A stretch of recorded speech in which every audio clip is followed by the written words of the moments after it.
Welcome to Reset 2020. I'm so used to saying good morning or good afternoon. I don't know what to say when it's 12 on the dot.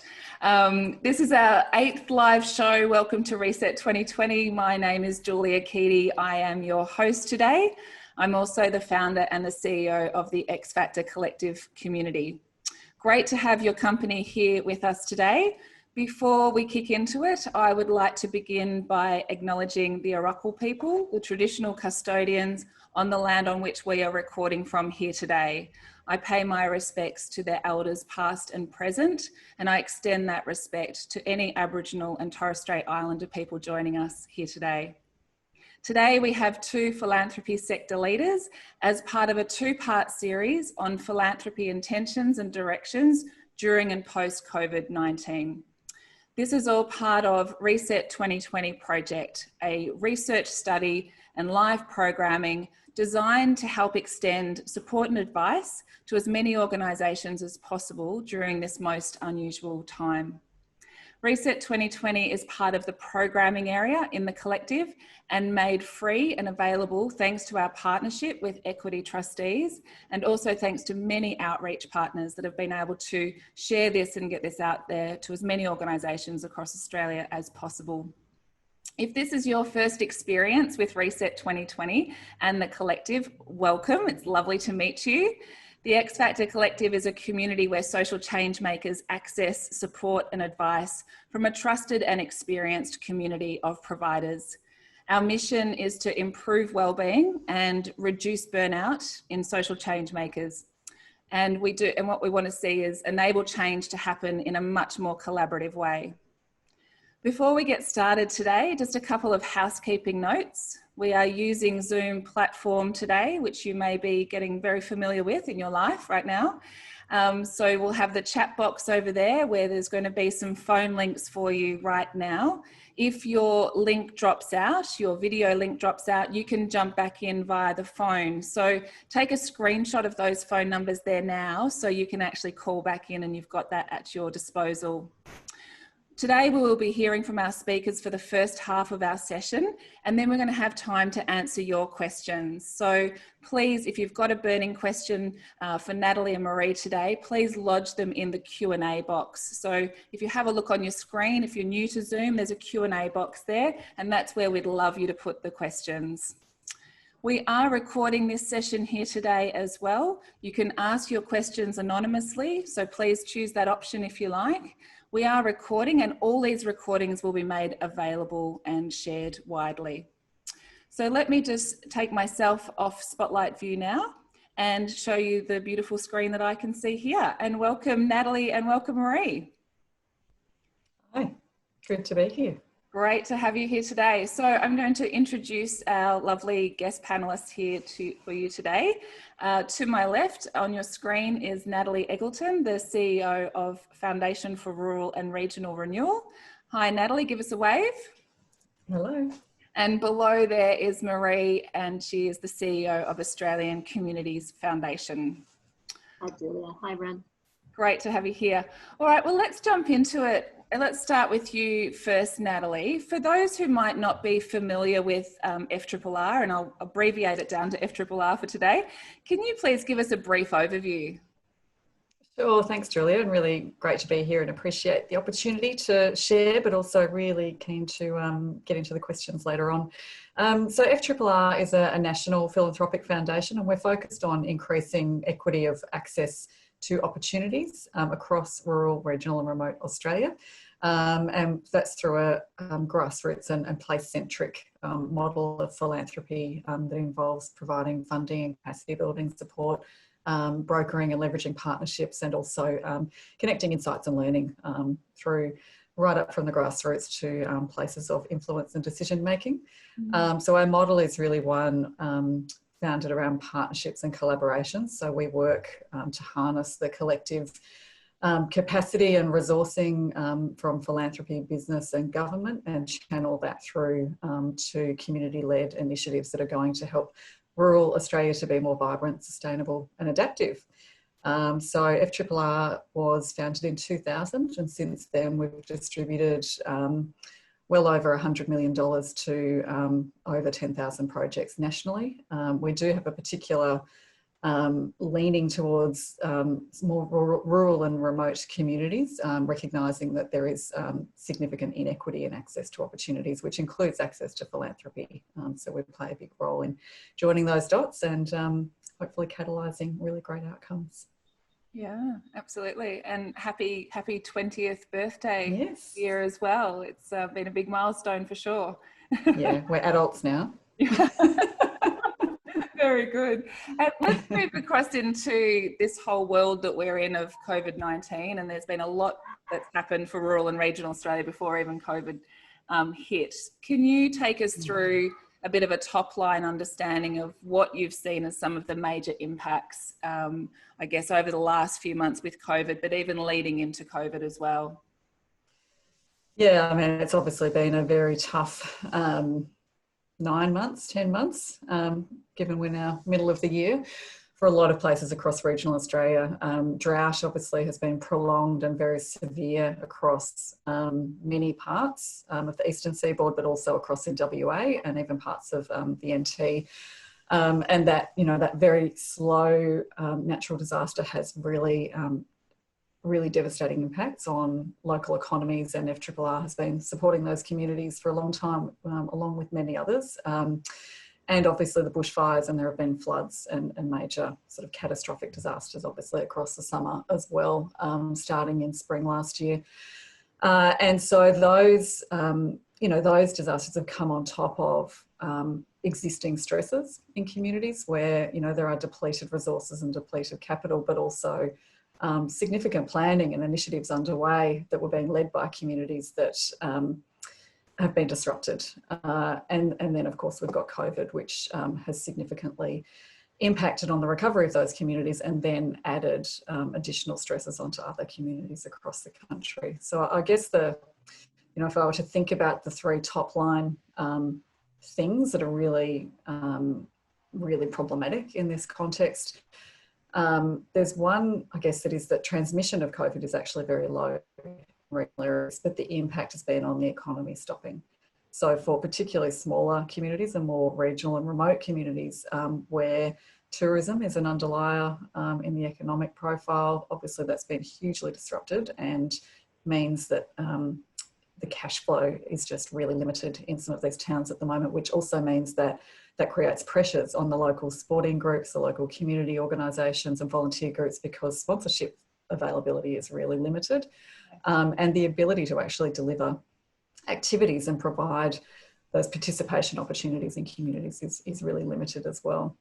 So the other thing that we've seen, and it's really not going to be a surprise, is the very now visible digital divide that exists. There are rural communities where, you know, 25% or more of the population don't have access to the internet or computers at home. And that's a really significant part of populations. And if we think about that at a national scale, where basically our whole lives have had to go virtual, there is a big group of people who are in regional Australia who are not connected.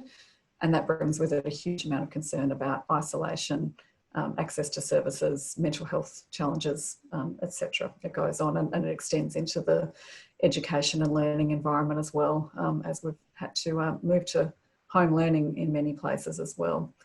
So, you know, they're pretty significant. And I think that, you know, the other is the overlay around bushfires and the fact that the recovery takes a really long time as it is, and the things that really help communities to get back on their feet and to get going on that recovery is about economic recovery and supporting cash flow and supporting the tourism and business operators, but it's also about wellbeing and helping people to connect together. And the best way to do that is actually through face-to-face opportunities for people and initiatives through the arts, for example, or through creative programs, and obviously that's been stalled. So there are concerns about what the COVID context has meant for the recovery process for people in those areas as well.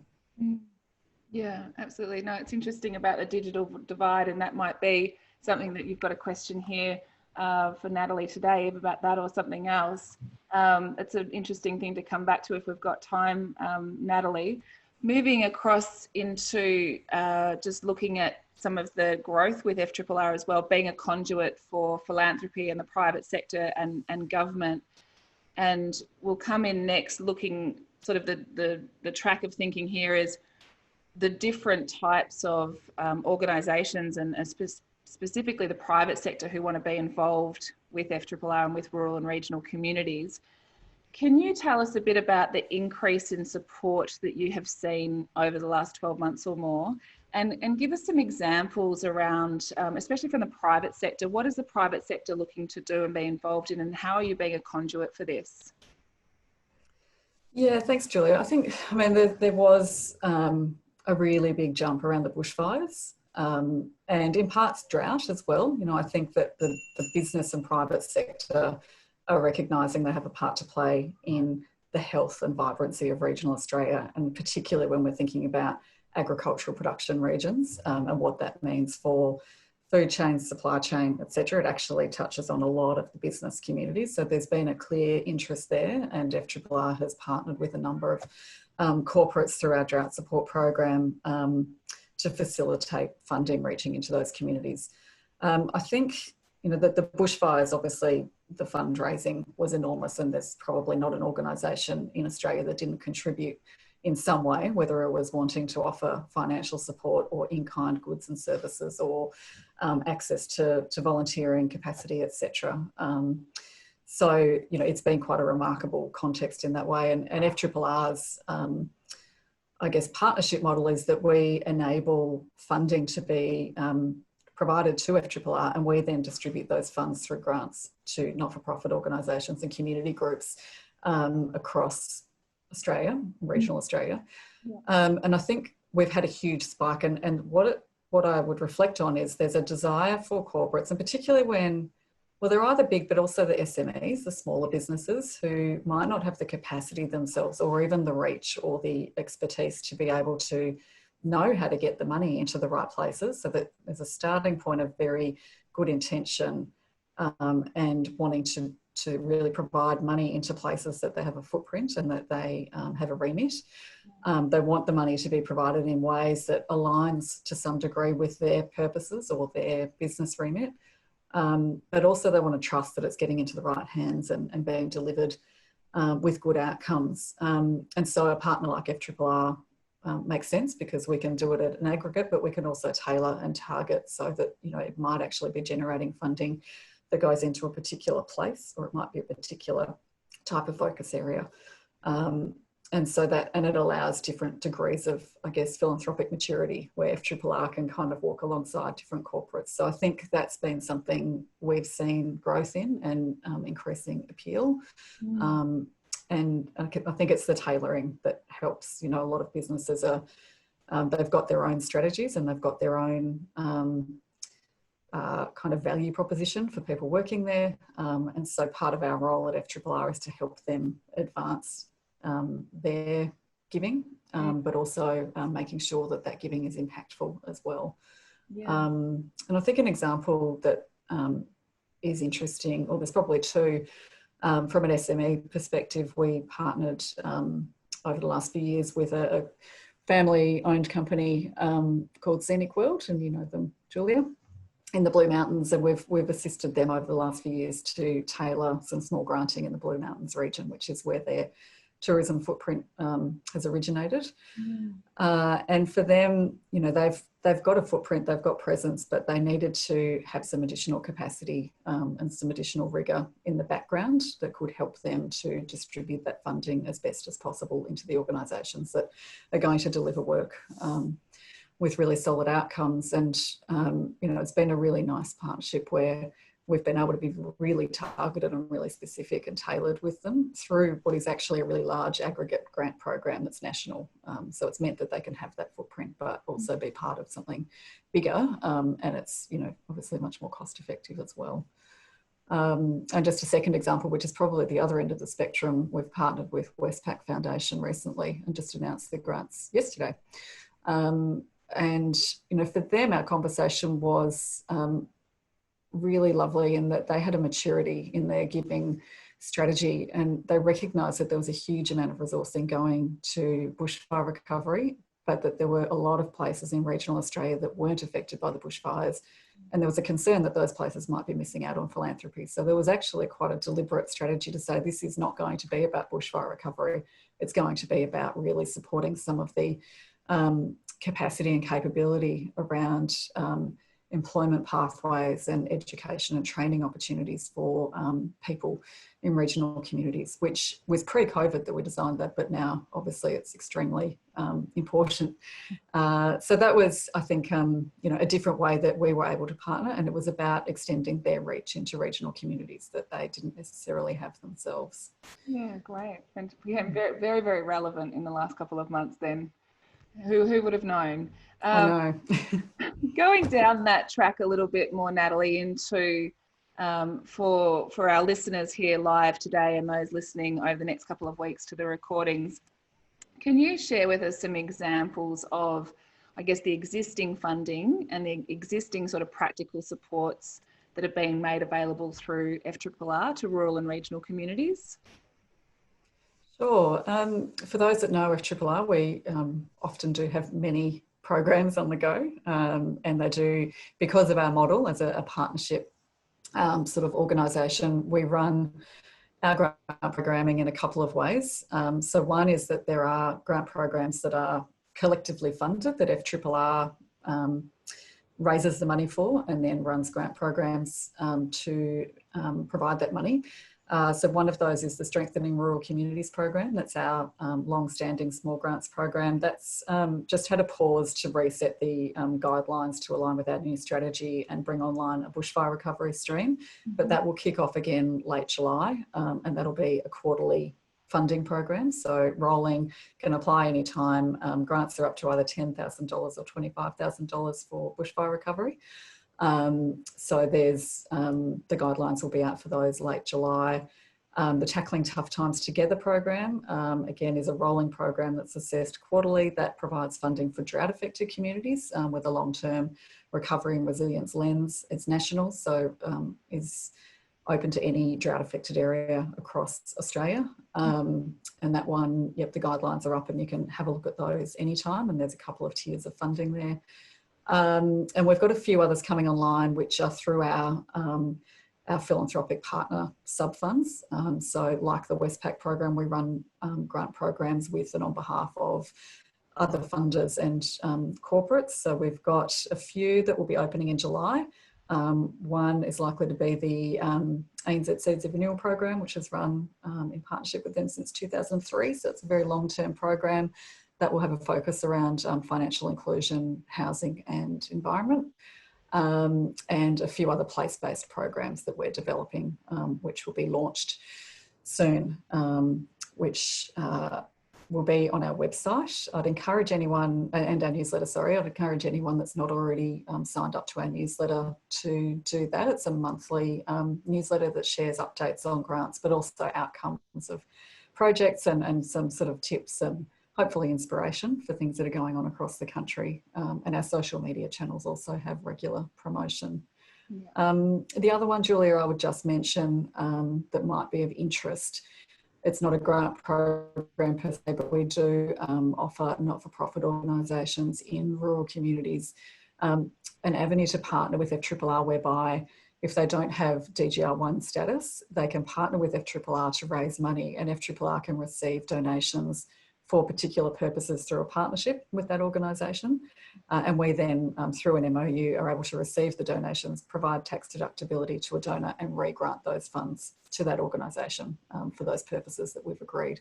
So it kind of opens up more opportunities and certainly the ability to leverage more philanthropic funding for larger projects that communities or organisations are wanting to advance. So that's something we're always really happy to discuss with organisations as well. And how would people be able to find out more about that, Natalie, if that's something that they currently, don't have access to but would like to explore more? Sure, I can see you're sharing our website, which is great. Mm-hmm. So on our website, there's a section, I think it's in for communities, I hope, about not-for-profit fundraising accounts. Yeah. fundraise. That's Right. the one. Yeah, so if they go there, there's a bit of information about how it works. And we have Joe in our team who would be happy to have a chat, but there's a bit of detail on that page, and that's a good starting point to see if it's something that might be of use. Yep, fantastic. Great. I'll just stop sharing that, and hopefully that's helpful having that resource there. If you're listening with us here live or you've got any questions from Natalie today, please pop them into the Q&A box there. Natalie, just to wrap up this couple of initial questions with you, what do you see on the horizon next sort of for rural and regional Australia? What supports might be being put in place? The things that we've talked there about digital divide and things of this nature into the next 6 to 12 months, what do you see as some of the support that might be available? I think it's a really interesting time for regional Australia. There's actually, for a rare moment in time where there's opportunity. What we've experienced lately is that working remotely is possible, that working virtually is possible, that you can actually participate from anywhere in the country really actively. What we know is regional Australia is full of extremely smart, innovative, capable people. So I think there's a transformation window here, and it's about population change, but it's also about recognising the deficiencies in the ability to live well in rural communities, and the digital divide is one. If you have decent internet connectivity, you can actually run businesses, you can run services, you can offer a much more flexible way of people being engaged in opportunities. But equally, what we know is that the social and built infrastructure is as important. And what we've seen through this COVID time is that the thing that people have desired is connection. And that's what rural Australia is really good at. And so I think there's an opportunity to invest more in the capability and capacity of people within rural communities and not-for-profit organisations to really lead a vibrant future for regional Australia. So that's kind of my big picture. I think now's the time, and I'm not alone in that view. There are a lot of organisations working in this space who are a bit excited at the moment about what's potentially coming. It does require some courageous policy settings and a fair bit of money being put into it, but I think it's not unachievable by any means. And certainly when we're thinking about the recovery from COVID, rural Australia is a massive part of that story, particularly when we think about a lot of people wanting to get out of the city. We can't really travel overseas. So how do we actually open up rural Australia? And I think there's a divide that's existed between urban and regional Australia that can be knitted together much more closely through this. And we can actually be a whole country rather than us and them. So that's kind of the big picture. As far as, tangible things, FRRR, as I said, we've got a few different grant programs on the go. We're increasing, our support around capacity building as well. So we're wanting to provide more access to resources and insights, access to grant seeking workshops and things that can just really skill up local community groups and not-for-profits so that they can be more competitive in accessing funding. And I guess, an advocacy agenda that's about trying to shift some of the narrative of regional Australia into, an opportunistic and an optimistic story which exists, but one that, we've really got to level out the ledger a bit more around access to services. Yeah, for sure. Fantastic. Excellent. Well, look forward to seeing all the great things that are going to be happening next with FRRR. If you've got any questions about anything that Natalie has just been talking about or something different, perhaps, please lodge it there in the Q&A. We're going to come across to your questions very shortly.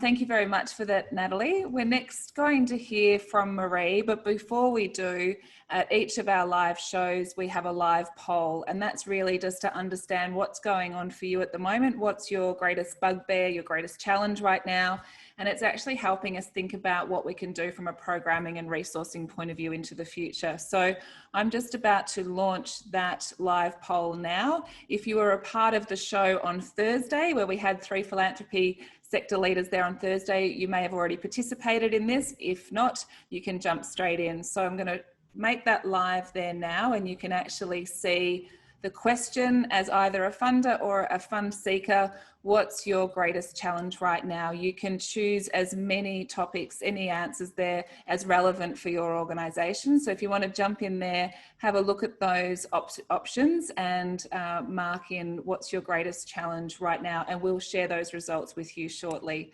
Great, people are starting to respond to that. Thank you very much. So let's jump across and learn a bit more now about the national funding platform. It might be something that you're hearing about for the first time. Hopefully we can share some really good information now with you over the next 10 minutes with Maree so you can understand the opportunity. Maree, thank you so much for being here on the show. Great to have you here. Thank you, Julia. Lovely to be here. Lovely to be on a panel with Natalie, one of my favourite people in philanthropy. And Australian Communities Foundation and FRRR do very similar work. So it's nice to share insights and learnings, and also just acknowledging that I'm coming to you from outer eastern Melbourne on Wurundjeri land. Beautiful, excellent, great to have you here. Well, let's jump into it. When COVID hit, the organisation that you lead, the Australian Communities Foundation, together with Philanthropy Australia, were able to quickly establish a national funding platform to help coordinate that sort of philanthropic response to the pandemic. At a top line to begin with, can you tell us what has been the response for the approach that you've taken? Sure, thanks, Julia. So I might just go back one step for those who aren't familiar with Australian Communities Foundation. We're similar to FRRR, an infrastructure foundation, what I call an infrastructure foundation. So we've been around 22 years, very similar age to FRRR. We have a very similar staffing profile, and we're both national. The difference is FRRR has that really strong rural and regional focus, and Australian Communities Foundation, while we can give anywhere, has a really interesting parallel with the majority of our funding often landing in urban communities across Australia. So when I say that we're an infrastructure foundation, we support other people's giving. So we're here and we allow people to set up funds with us, and they can be individuals or families, or foundations, other foundations who want to give through us, or corporates. And so that's the work we do, and our mission is activating a nation of givers to create a fair Australia. So coming back to your question, Julia, around our COVID-19 response, we've had sort of a few different things that we did around COVID-19, but one of our key strategic pillars is to leverage our infrastructure to support giving. And we just fortuitously finished a relaunch of our website, which contained an update of a very old, very clunky previous version of a national funding platform. And we realised in conversation, or I realised in conversation with Sarah Davies, CEO of Philanthropy Australia, at the beginning of COVID, that what we lacked for philanthropy was a place for funders to meet fund seekers and share information, and particularly for fund seekers to post projects that were really, to talk about the need and what their organisation's facing, whether it's core funding or whether it's to pivot to do something differently. And so we agreed that we would partner around creating a national funding platform. And it's a very simple concept, and I'll get you to pull it up and we'll show people a little bit about it. So you go into the Australian Communities Foundation website, head to COVID-19 tab across on the right-hand side, and this is what it looks like. And then when we scroll down, we then ask people to identify as either a funder or a fund seeker. And if we go into the for funders section, that's probably the easiest way to look at the site, or granting opportunities. Thanks, Julia.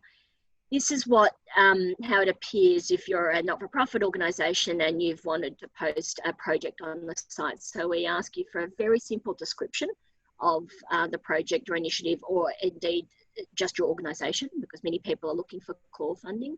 We ask you to provide us with a photo and your funding ask, and then we also ask you to identify, to categorise your project. So if we look at the filter section, Julia, it gives people a sense of how we ask you to identify your work. And they're very broad categories, but it allows funders to go in and start to do a bit of a search to find the types of projects that they're looking for. So either you can jump straight into the COVID-19 section, or you can say, look, you know, I want to post something that's broader in any of these categories. So that's the funding platform, and I'm going to answer your next question because I can hear it coming, Julia, which is sort of what's the level of demand been on the site. And I think the really overwhelming thing that we've faced is just seeing how much demand is out there. So the funding platform has been operating since February, and there's currently more than 300 projects on the site, and they represent around $11 million worth of funding requests from all different types and sizes of organisations. So I'll stop there and try not to anticipate your next question, Julia. Sorry. No, that's all right. I'm just going to sort of overall, what have you noticed in terms of the response? Like 300 projects and $11 million worth of need. Has that surprised you? Has that been a lot in your perspective or your view? What have you noticed sort of at a top line, your observations? Look, I think it's certainly surprised philanthropy in general, just the overwhelming demand for philanthropic foundations at the moment is very stark. And to give people a sense of the sort of usage of the site, we've seen 150% increase in organisations coming to the site and posting projects. So that, and I think that speaks to the asks for philanthropy in general. And Natalie talked to this. You know, one of the really important and I think interesting things to reflect on is that in times like the bushfires, in times like COVID, that's when philanthropic foundations come into their own and play a really vital role in being that broker between fund seekers and funders. Yeah, beautiful, excellent. And let's jump into, I guess, from a funder's perspective and the use of it from a funder's perspective. The optics that you have on the national funding platform are really from the perspective of Australian Communities Foundation, your donor and funding community. Can you give us a perspective of what you've noticed from your funding community's engagement with the platform? Sure. So we can give you a look at. We might go to the map of Australia and look at where the projects have come from, and that gives people a bit of a sense of the demand that we've seen and where the hotspots are. So maybe just the slide before that. Yeah, thank you, Julia. So of those 300 projects I talked about, really interesting to see a big peak in both Victoria and New South Wales. And I think if you think about COVID as an issue and how it's been felt across Australia, then that starts to become apparent that, you know, Victoria and New South Wales have definitely felt the brunt of the certainly COVID as a sort of social and economic issue in the early days, and also thinking about the fact that many of those projects and requests are health related. Yeah. We might go to the next slide, and that sort of gives people a little bit more information. These are the types of sectors. So of that $11 million funding ask, about 25% of the asks are coming broadly around social and economic disadvantage. Followed closely by issues around disability or illness, which is again not surprising. And so we'd be grouping things like medical research, etc., into that pot. Then interestingly, a lot of projects around young people and supporting young people, and I think that goes to Natalie's observation around the digital divide and how we're sort of thinking about children and young people who are either in or out of, able to participate in school and education, and then young people who are either living rough, and what that means for responding to homeless young people in a time of COVID. And we've seen some really interesting pivots from some of our homelessness organisations in that space. And then we are thinking about very vulnerable groups at the moment. So and quite a number of projects supporting Aboriginal and Torres Strait Islander peoples. We're all very aware of the impact on remote communities and the absolute devastation that would happen if COVID was appeared in some of our remote communities. So there's been really practical support and great projects and collaborations around providing just essential things like hand sanitizer to remote communities, and that work's been led by the Aboriginal community controlled health organisations who've worked really closely with philanthropy. Great, excellent. And in terms of, you've also got a slide here, and thank you for sharing these with us for everyone for today as well. You've got a slide here that talks about the size of the asks as well. Can you talk us through a little bit around that? Yeah, I think this is really interesting, and I'm hoping people listening will be quite, excited is not the right word, but pleased to see that, both for funders and fund seekers, the asks are quite accessible. So between the majority of the projects fit between sort of $10,000 to $50,000. I think that's also reflective of our capacity as Australian Communities Foundation. Many of our grants are sort of smaller grants. So we give out smaller grants to many rather than larger grants to a few. But I also think that is reflective of the fact that for many community-based organisations at this time, that sort of $10,000 to $50,000 can make a real difference to things like core funding and also to supporting particular projects and initiatives. Yeah, absolutely. And Maree, can you talk us through, in terms of, obviously it's available, the national funding platform is available for any organisation as well as any funder, grant maker, philanthropist that wants to come and actually find projects. My understanding is that you don't have a level of optics on the broader grant making and funding community in terms of what projects they're choosing, but you can see it from the perspective of your donor community and funding within the Australian Communities Foundation. And this speaks a little bit to a question that's popped up in the Q&A, which is, of the 300 funding asks, how many have been funded since February? Can you give us, because you can't answer all of that in its entirety, can you give us some perspective though from what you have seen? Sure. So I would love to be able to answer that question. And the fact is that no one in Australia has immediate data to where funding's landing in a crisis for the whole philanthropic sector. Philanthropy Australia certainly gets closest in their foundation maps tool, but there's often a lag time between where funders fund and then when they share that data.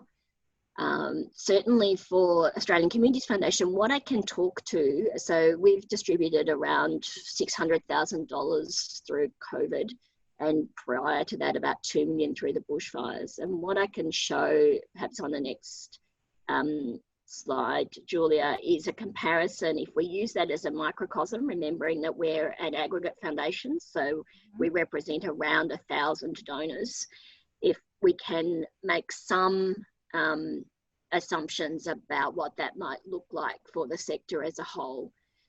So if we look on the left-hand side, the blue circles represent funding requested and the green circles represent funding distributed of the funding that Australian Communities Foundation knows about. So health and wellbeing really interestingly match up quite well. So demand and distributions are very similar, sitting around 32 to 35%. And so do individual family support and welfare. But there's this really interesting gap between a lot of requests for education and employment, and we're not seeing that need through our lens being met. That certainly doesn't mean that other funders aren't filling that gap. In fact, we know that many foundations have a specific focus on education and employment. And I'd love to hear from Natalie on this issue too, in terms of where FRRR's funding's landing. And then very interestingly, a higher level of response from our funding community to research and advocacy. In fact, it exceeds demand. But again, I think that speaks to the type of funding that Australian Communities Foundation donors often lean towards. So that gives us a little bit of a snapshot of what we've seen in terms of the money that's gone out the door to date. Great, excellent. Well, we've got a lot of interest and a lot of questions starting to come through on the Q&A box. So thank you very much, everybody, for your questions that you're lodging there. And we're going to jump across into them. I'm just popping them, the questions that we're going to be answering live, so you can see them. You can upvote the questions as well, but we're going to work our way through these together over the next 20 minutes. Thank you for sharing and showing us through you know, the summary as well that you've been able to put together, Maree. That's been fantastic. What we might do now is actually just ask you one last question and then jump across into some of these questions. In terms of what you know about what's coming in terms of the next 3 to 6 months, what other resources either exist or might be coming, or others practical supports available to organisations at this time? Thanks, Julia. So we're doing, one of the other roles that we haven't talked about yet that philanthropy plays in a time like this is convening, and we're certainly thinking deeply into how we get behind some key issues that we'll be facing as a community coming out of COVID, and how we collaborate around that. And so we're doing some work bringing think tanks in Australia together at the moment to say, what are you working on, what are you collaborating on, and where aren't you collaborating, and how can we help? We're bringing civil society leaders together to say, what are you facing, and what's the role for philanthropy? And what we're hoping will come out of that is a sense of, you know, a list of key issues that we really need to get behind, and I would like to say fight for, to make sure that we are, you know, not missing, as Natalie said, this really important moment in time to get action and shift some quite significant social issues. So I'm talking about things like, you know, access to childcare, and we've seen such a huge shift on that. I'm talking about things like change in the sort of new start rate, and we've seen such a massive shift in that in a short space of time. You know, we're thinking about the people who are falling through the cracks at the moment. So people exiting in and out of prison, or people in immigration detention centres. And as Natalie said, the digital divide. And also I would add to that digital rights. You know, there never has there been a time when digital rights have been more important, because we're collecting so much data about people at the moment. And clearly the most obvious example of that is, you know, the COVID-19 health app that, you know, people are strongly polarising. So that's just a range of issues, and I think that's from my perspective the sort of leadership role that the foundation will play going forward. In terms of practical support, we're a really open foundation. It is not hard to approach ACF and ask for help. So you do it through the funding platform. That's our gateway. That's how we trawl through that. Our staff look at that daily and find great projects and promote those to our donor community. And that's, you know, being accessible and available, I think, and source of advice for not-for-profits is the most important role we can play.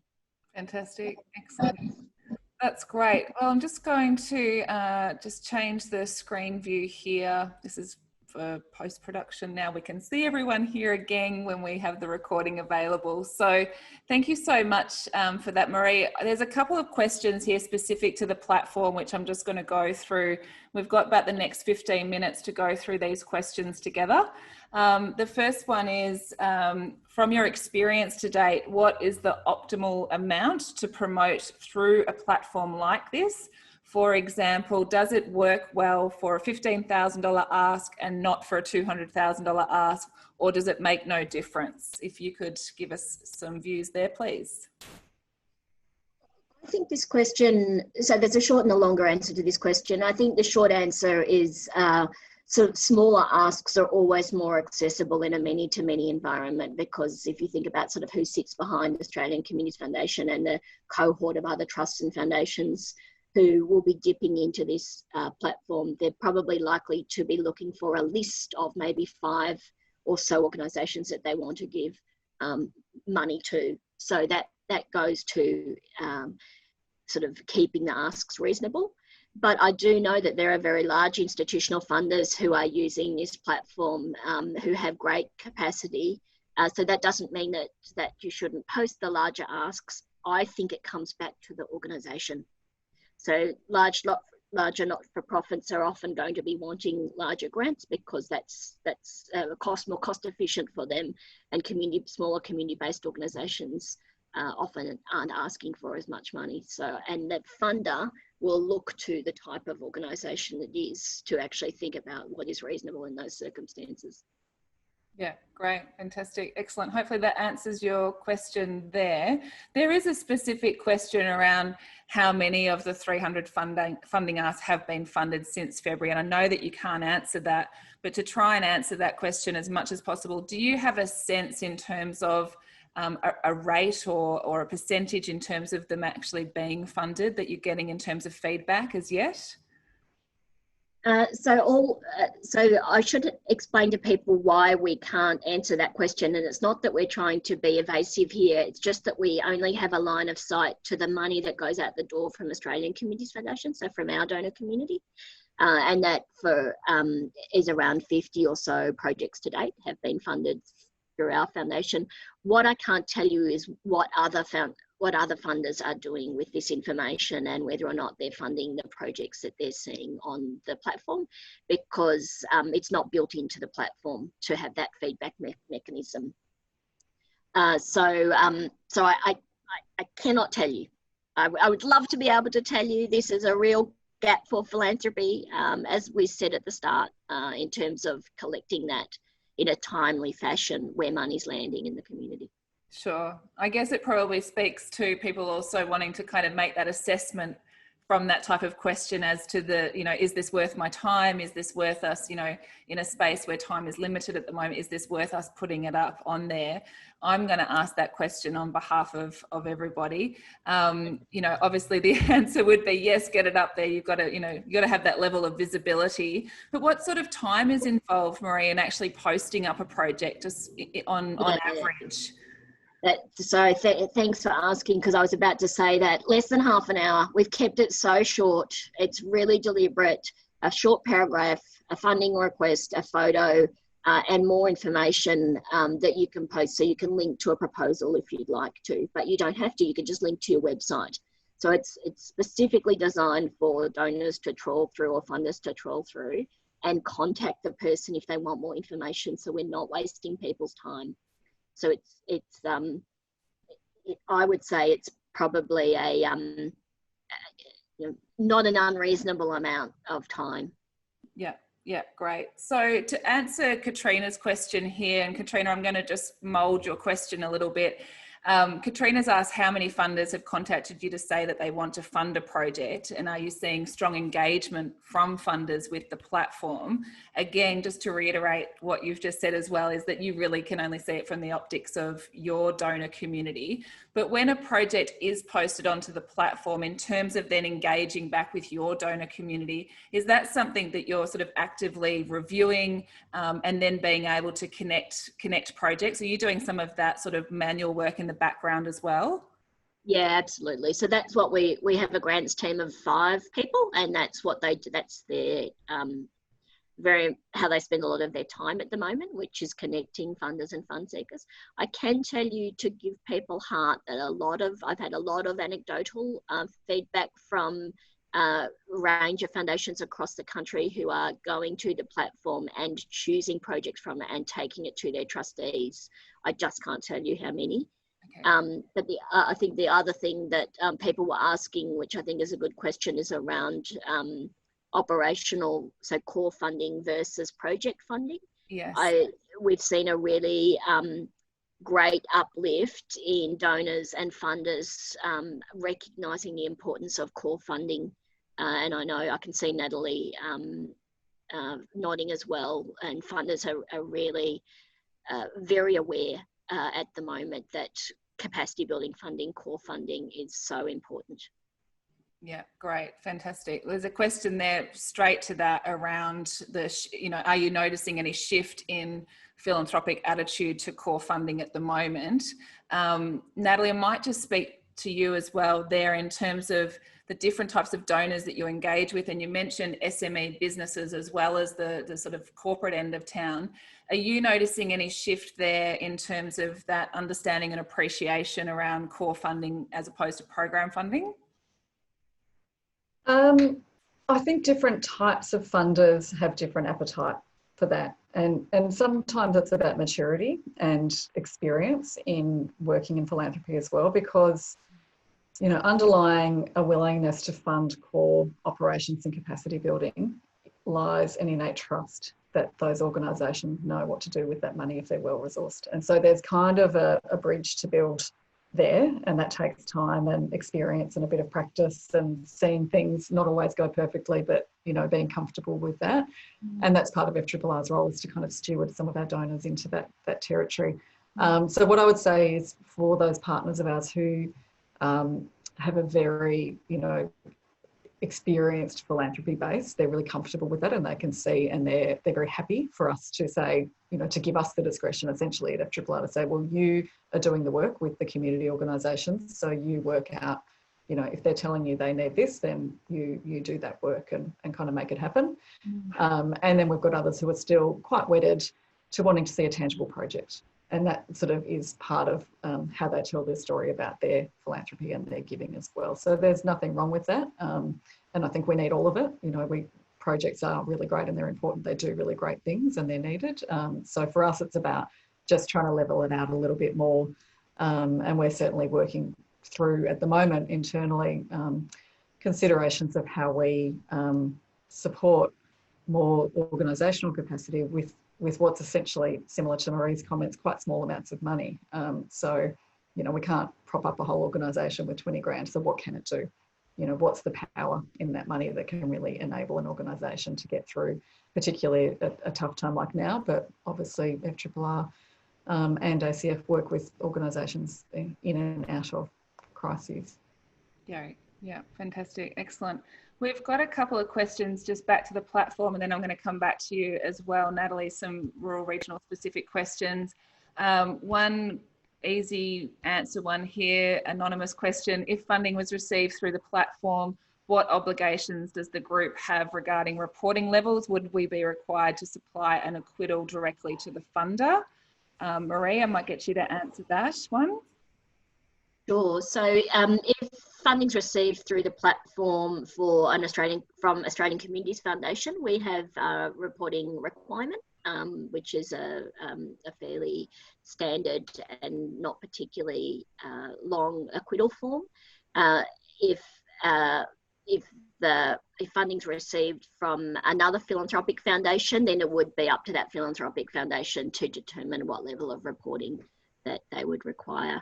But I think it's worth making the point at the moment that one of the other things that philanthropy in Australia in general has committed to at the moment is trying to reduce reporting requirements and be as collaborative as possible, recognising the demand. Great, excellent. Another question here, anonymous question. Maree, what happens when you don't have DGR? Is there anything Australian Communities Foundation can do to help not-for-profits that cannot access DGR? And the second part of that question, is there a cost for your service as well? So I'll leave you to answer that. Sure. So two different questions. So at the moment, the funding platform so you need to have DGR1 to put a project up on the funding platform. But before people, I can hear the collective sigh across the country. Before people despair, I would say about 30% of the work of the sort of 700 or so grants that Australian Communities Foundation gives out every year are to non-DGR1 organisations. So a high amount of our dollars go to non-DGR1 organisations. And I mentioned that grants team before, who work very hard behind the scenes. What they do is partner up the organisation with at either a foundation like FRRR, who has DGR1 and can use that in that way, or another organisation who's prepared to allow their DGR1 to be used. So we pull out all stops to make sure that organisations, not-for-profits who are doing great work, aren't excluded from philanthropy. Great. And I think that's particularly important for small and emerging organisations who often don't have access to DGR1 in the early days. And I would say, similar to so our fee for not-for-profits who want to, there's no fee for not-for-profits who are seeking funding through Australian Communities Foundation.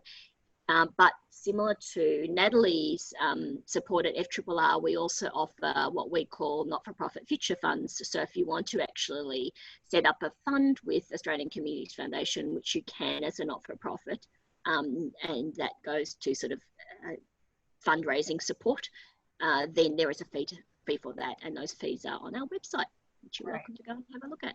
Excellent. No, thank you very much for explaining that. There's a question here, anonymous question again to the platform, and we'll just get through these couple of these platform questions. Just so you know, everybody that's here with us live today, Natalie and Maree have both offered to be here for an extra 10 minutes as well. So as you can see, we've got 5 more questions to answer, and hopefully we can get that done in the next 10 minutes together. So if your question is still sitting there, we will get to it, and we appreciate your patience. Maree, there's a question here that talks about how the project overflow might be managed. And the question is, have you discussed with Philanthropy Australia how that might be addressed in the philanthropic sector into the future? Yeah, I was having just a very timely question. I was having discussions, I'm sure she won't mind me saying this with Sarah Davies this week, about the fact that we do have this incredible gap between sort of knowledge about funding requests versus where funding's landing. Philanthropy Australia are very acutely aware of that as the peak body. That's one of their key roles, to map where philanthropic funds are going across the country, and that requires a number of different things. One, that requires funders to actually provide that data to Philanthropy Australia in a timely fashion, and that's really tough when philanthropic foundations are flat out actually just responding to demand at the moment. And 2, it requires resourcing for peak bodies such as Philanthropy Australia to actually track that data, because that's no small task if you think about the number of grants and size of dollars that go out each year. So the short answer is yes, we're really aware of it. And if someone's out there who would like that to be their particular contribution to support data-driven philanthropy, please give us a call, because I'd love to be able to answer these questions. Definitely, definitely. Thank you for answering that question. Before we jump on to the next questions, I'm just going to share with you the results of the live poll before you go. So you can see the response there, very similar to, can you see that? Share results. You can see there the runaway answer, we don't know which funders to try and engage with. That was very much the sentiment of Thursday's show as well, followed closely there by obviously people feeling very anxious about the future.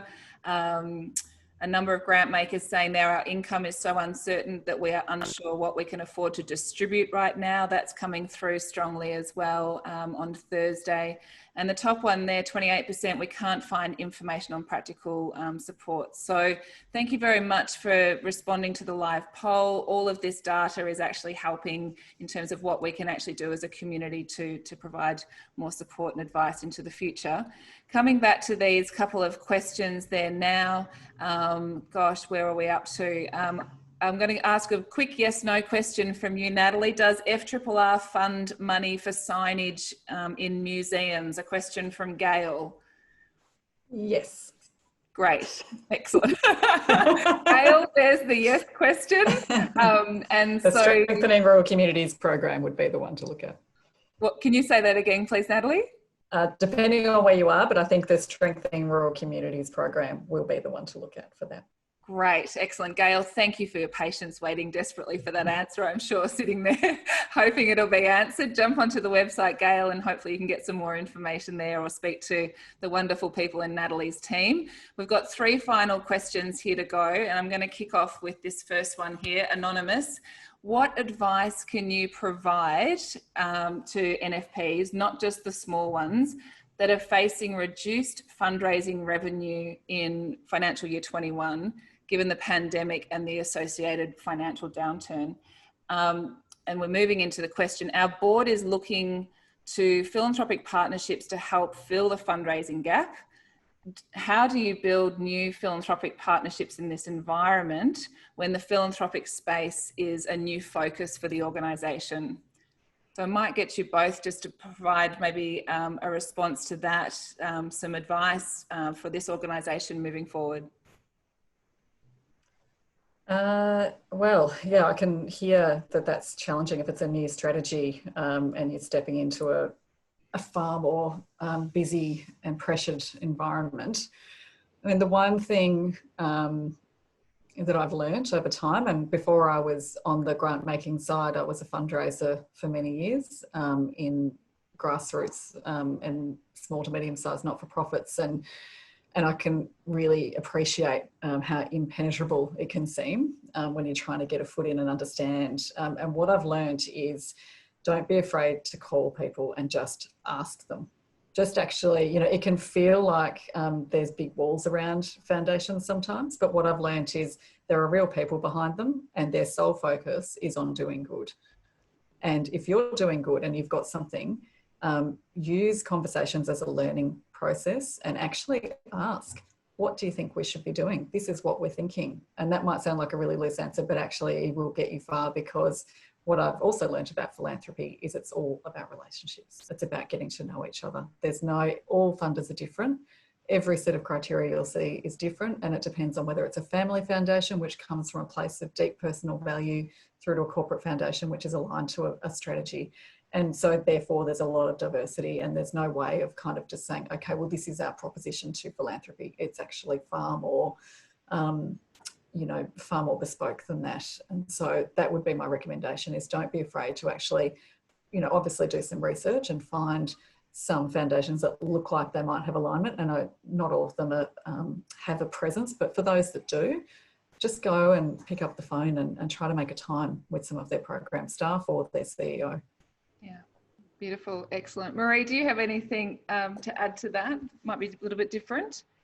I think Natalie's summarised it beautifully. I think probably the bit I would expand on is, when you do pick up the phone and call a foundation, I think the other thing that's really important to ask is, if I don't fit for you, can you recommend who else I can talk to?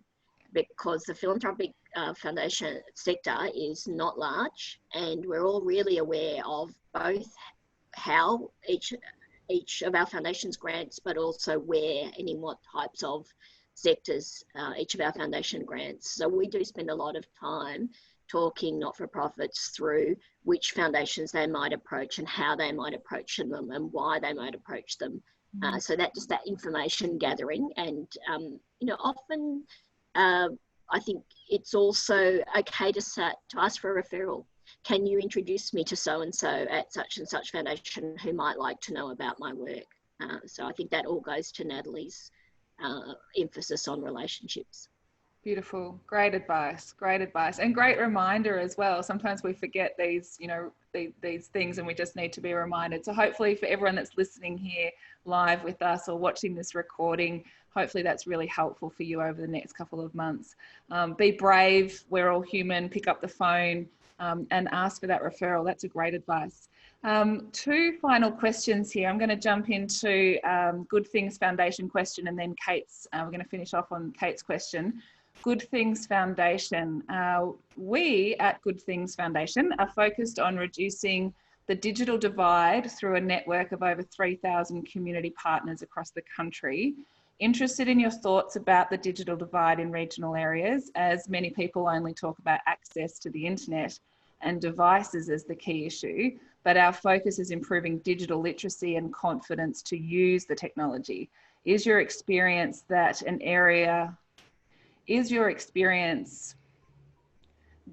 an area of need in regional communities as well, and something funders are interested in supporting? Hopefully I've got that. So Natalie, I might come across to you. Area of need, and are you noticing in terms of what funders are interested in supporting? Be interesting also to overlay this with the growing interest you're seeing from the private sector with the digital divide as well. Could you perhaps provide a response to this? Yeah, I do think that there is certainly a need for skill development.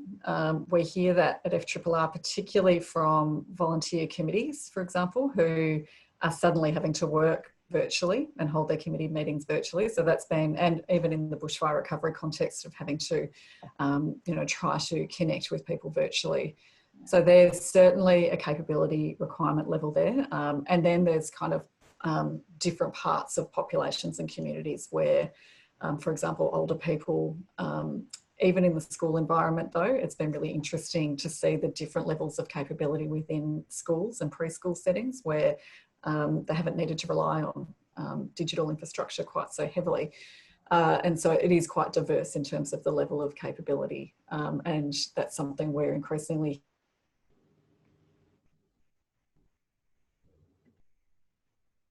ironic that it comes second. So we receive Sorry, a huge number of requests for, it just froze.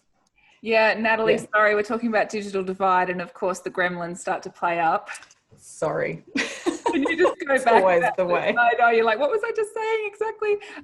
We just lost you for that last little thought that you were sharing then. If you could, if you remember it, just recap that one. Yeah, the irony. It's yeah. amazing.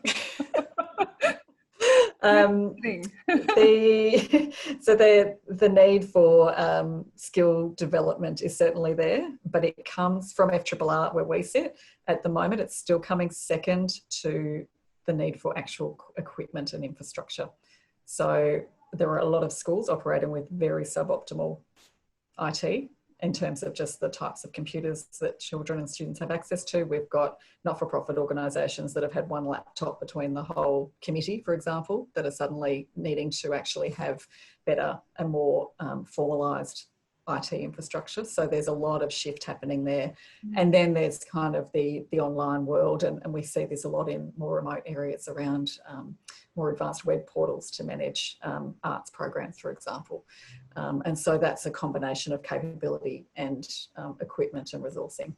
Yeah, interesting. And what are you seeing, what are you noticing from your own experience, from your engagement with your partners, but also from the broader funding community? What are you noticing in terms of an understanding and an interest in supporting these areas? Yeah, I think it's definitely growing and there's awareness. And as I said earlier, I think this COVID experience has shone a very bright light on that inequity.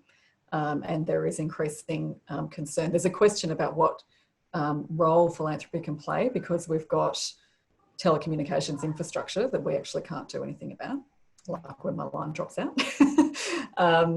And so there's an advocacy piece there, obviously, but when it comes to supporting actual communities, it's really about enabling access within the parameters of those constraints. But there is certainly awareness. We've got at least a couple of funding partners in the last couple of weeks who are coming on board to work with us around digital inclusion.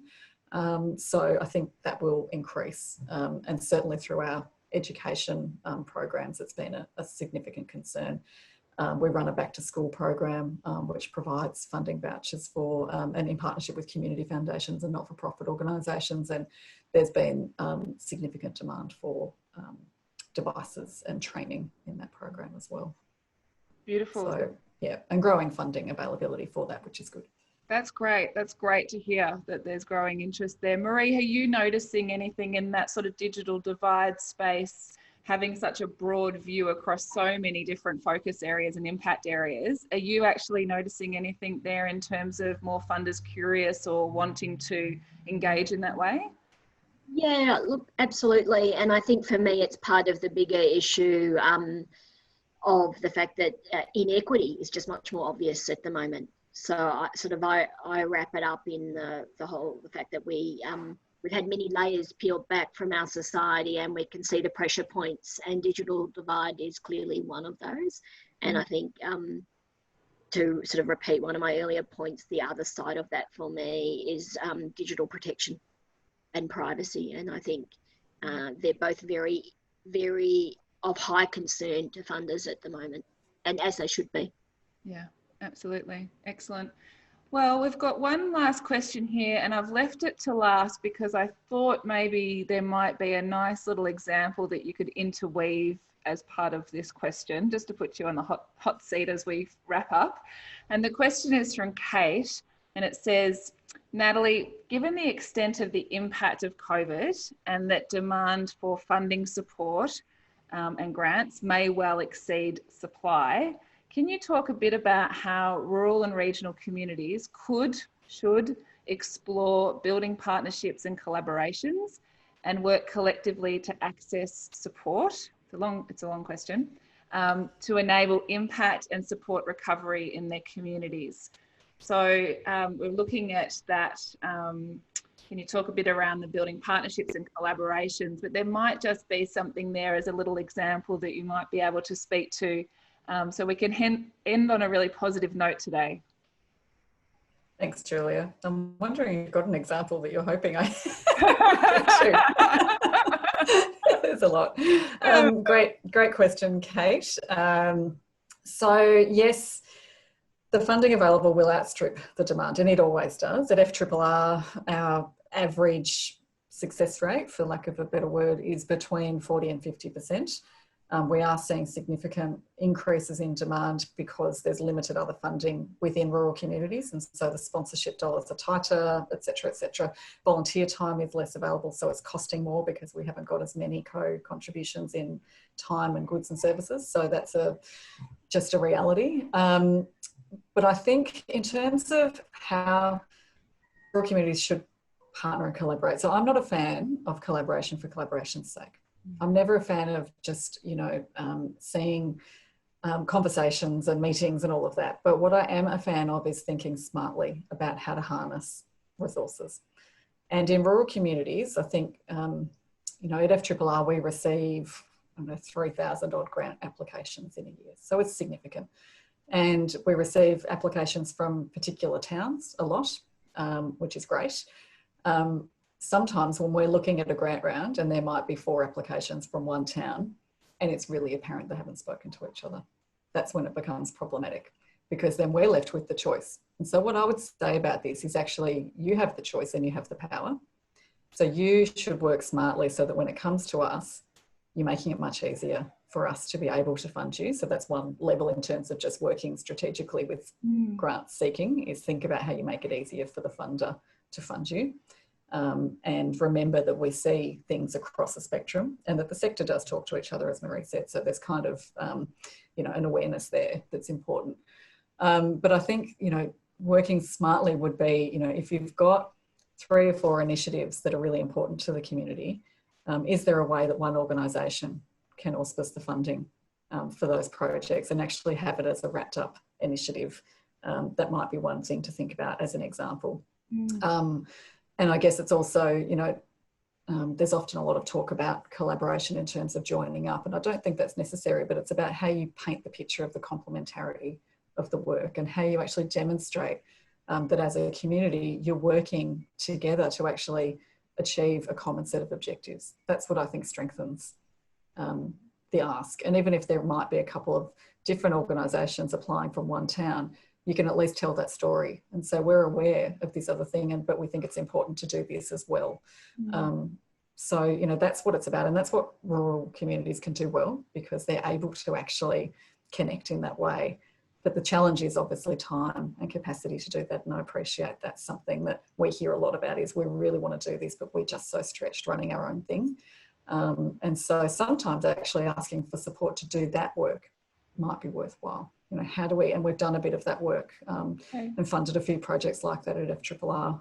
And we're running a sort of a new initiative at the moment that's currently just running in 6 locations in New South Wales, but it's really about strengthening the not-for-profit sector in rural communities. And we're hoping that we can develop some learning and some practice tools that can help communities to sort of figure out how to approach that process, because it is effective, but it's incredibly time consuming. It is indeed. It is indeed. Well, we can watch this space perhaps for that project that you've just talked about as well over the next 6 to 12 months and see some of the things that are coming on the horizon there. I can't believe it, we're able to get through all the questions. We are running 14 minutes over and we are now going to start wrapping up. Thank you so much, everybody, for being here today. We hope that you've been able to get a lot of inspiration and support and really practical advice to take forward in your work going forward. We do have more live shows coming over July and August. We're looking at next, where we're moving into next is, we've got some really great case studies of small organisations that are transforming and reshaping at this time. So they've done their budgeting. They're going to be talking to us about how they've cut the cloth, either as an organisation that's needing to expand or reduce as an organisation at this time. So we're pulling together some really great case studies to talk that through, bringing on some of our subject matter specialists as well to answer your questions around how you might be doing that in your organisation as well. So Jackie's sharing some links in the chat box. Thank you, Jack, and tech support in our chat box there as well. You can connect in with the X Factor Collective community at any point in time. We want to be a community that you can come in and out of when you need us, and it's great to connect with you. Thank you, Natalie. Thank you, Maree, so much for being here today. Thank you for your generosity of time here on the very last day of the financial year as well, a busy time. Really appreciate you making the time to be here. Thank you. Thanks for having me. Excellent. Well, everybody, thank you again. Thank you to the team at the Collective for working behind the scenes. There's a lot of people to help make this 1 hour happen every fortnight, and it's a great privilege for me to be able to bring it to life. So thank you for being here. Come join in, tell everybody about the programming, and come along into the next couple of months as well with us. Have a beautiful, beautiful rest of your day. All the best.